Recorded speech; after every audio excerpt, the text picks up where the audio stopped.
What's up, all mini Walkshables, droids, and Wookiees? It's Anna, also known as That Star Wars Girl, and in today's video, I'm going to be talking about this new article that was released from Empire Magazine, because in this article, it's talking about the new Obi-Wan Kenobi show that's going to be released soon on Disney+, but interestingly enough, it has a few statements from Kathleen Kennedy. Now, few years ago, Kathleen Kennedy had no problem coming out and making statements a lot and very often before the movies would come out. And then she started receiving backlash from the fans after The Last Jedi came out, and all of a sudden there was like radio silence. Instead of her making announcements, it's Bob Iger making announcements on why Solo, a Star Wars story, failed, why it lost money, why it changed directors like 10 freaking times. I'm exaggerating, but you guys get the picture. And so now she's slowly perusing her way back into making public statements, even after her whole little fade in catastrophe there, as you guys can see where she actually read, the editor's guides. But so she makes a statement in this article. Now, instead of reading the entire article, I went and took screenshots because that's fun. Let's zoom into this. And let's take a look at exactly what Kathleen Kennedy said. But before I do that, guys, if you have not subscribed yet, maybe take a minute, smash the subscribe button, ring the bell for notifications. Make sure that that bell is set to all. That way you actually get notifications when I put out videos and live streams. I've heard from a lot of people that they have been unsubscribed from my channel. YouTube is doing something weird right now. I also am shadow banned, so the only way for, my videos to get out there and to get any kind of traction is by you lovely, wonderful people that are watching this now is sharing it on social media. If you guys could do that, I would really, really appreciate it. It would mean the world to me and my channel, so thank you for that.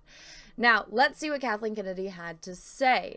So, this is the first part where it's talking about the upcoming issue that they're going to be releasing of the magazine about the Book of Boba Fett show that Jon Favreau and Dave Filoni are doing.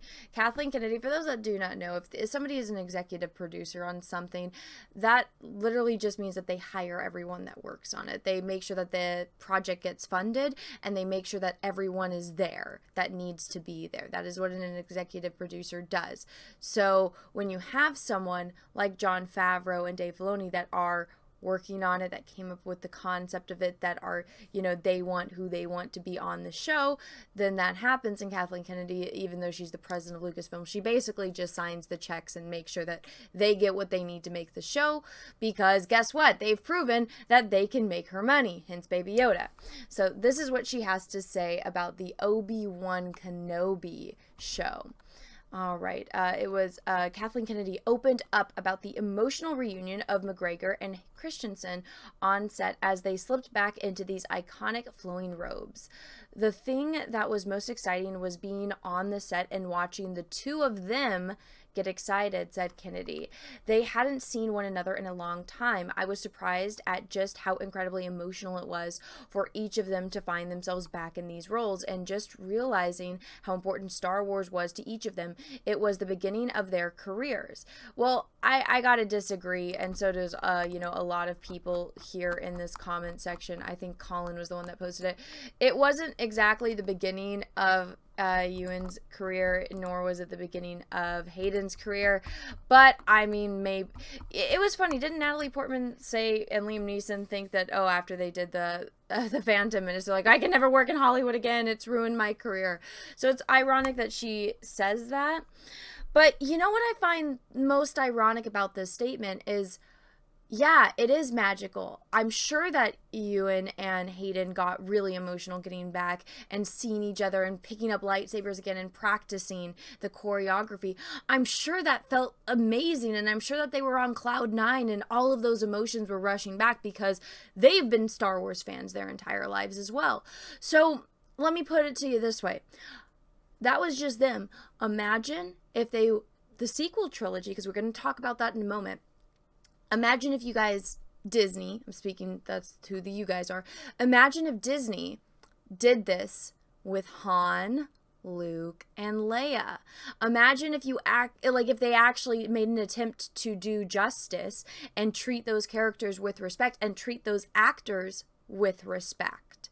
Imagine how the fans would have gone crazy. Imagine how much money they would have made But no, they're trying to backpedal a little bit now, as it sounds like. They're not saying, oh, well, we're going to tear down what they were. Oh, Anakin was like a hero and then he turned into a bad guy. Obi-Wan was a beloved character, a hero. He's also a man. Let's tear them down, you know, which is what they did to Han Solo, what they did to Princess Leia, what they did to Luke Skywalker. They tore down and destroyed many people's heroes, millions of people's heroes, and they said F you, and then they got mad at us and they called, you know, me a misogynistic basement dwelling man baby, and they threw around the Germany World War II German terminology at me and at my friends, just because we said, hey, maybe you shouldn't say F you to Han Solo, Luke Skywalker, and Princess Leia. Maybe you shouldn't do that. Also, maybe you shouldn't say F you to us, your customers, for pointing out that they are not acting within, you know, character. Like, that none of this shit would actually happen. Also, you're getting the actual, you know, lore wrong. You're getting how the lightsabers work wrong. You don't understand how the Force works or this universe. But no, we're the bad guys for that now. But now they're trying to get us to come back and, you know, be loyal Star Wars fans because they got Ewan and Hayden coming back. Well, I love both of them. I do. I was a kid when the prequels came out. I remember before the prequels came out. I remember begging my parents to take me to the theater so I could go see it. And I remember the one that got me was the poster of little Anakin, and in the background he's got the shadow and it's Darth Vader. That like really hit me. And I'm like, oh my gosh, we're going to get to see how Darth Vader became Darth Vader. Darth Vader is my favorite character. Ah! Imagine me, but like little and like screaming at my parents like, yeah. So needless to say, these two are very important to me personally because those were the first Star Wars movies I saw as a kid in the theater. Of course, I had the other ones on VHS, but I was like, I remember waiting for them to come out. I remember sitting next to my dad during Revenge of the Sith and just like, I'm going to get to see Anakin turn into Darth Vader. I'm going to get to see Anakin turn into Darth Vader, and just losing my mind. So yeah, it's like seeing them back, seeing that little behind the scenes clip that I did a video on as well. I got excited and I'm like, oh my gosh, what's going to happen? But then at the same time, it's like, maybe it's just my own fault because I don't know, maybe it's because I'm a woman and, you know, you can manipulate me with, you know, emotion, like stuff that triggers like happy memories and emotions. Maybe that's just me. And I get excited and then I have to remind myself, it's like, no. Don't, because every single time you do, they say, fuck you. If you don't like it, you're a Nazi. And so I don't know.